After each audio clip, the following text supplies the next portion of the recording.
Le franc CFA. Saviez-vous que 14 pays africains continuent d'envoyer de l'argent à la France malgré leur indépendance? Accrochez-vous. Ces pays utilisent encore le franc CFA, une monnaie héritée de l'époque coloniale et créée en 1945. Ils sont répartis en deux zones. Afrique de l'Ouest, le Sénégal, le Mali, la Côte d'Ivoire, le Bénin, le Burkina Faso, le Togo, le Niger et la Guinée-Bissau.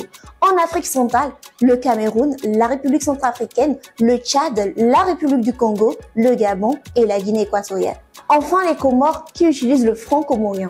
Alors, chers internautes, la question se pose, comment ce système fonctionne-t-il? Le franc CFA est rattaché à l'euro et contrôlé par la France, obligeant ces pays à déposer 50% de leurs réserves de change au trésor français.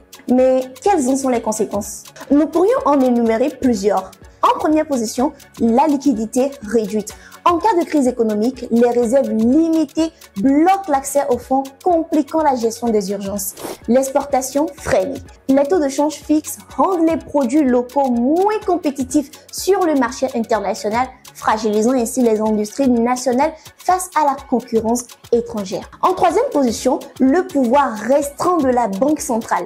Cette banque centrale se concentre uniquement sur la maîtrise de l'inflation avec peu de marge pour des politiques favorisant la croissance économique au sein de ces pays. Et pour finir, le coût d'investissement élevé. Le manque de capitaux et de taux d'intérêt élevés rendent les investissements locaux difficiles, ce qui freine l'entrepreneuriat et l'emploi. Mais dans toute cette situation, quel est le bénéfice pour la France? Contrôle des ressources. Les entreprises françaises ont un accès privilégié aux ressources naturelles des pays de franc CFA. Le rapatriement des bénéfices. Elles peuvent transférer facilement leurs profits hors de ces pays sans risque de change. L'avantage d'investissement. Avec la parité garantie, les entreprises françaises profitent d'une stabilité économique assurée par cette monnaie. Alors, chers internautes, vous, qu'est-ce que vous en pensez? Le franc CFA, un simple héritage colonial ou un véritable instrument de contrôle économique? Lâchez-vous dans les commentaires.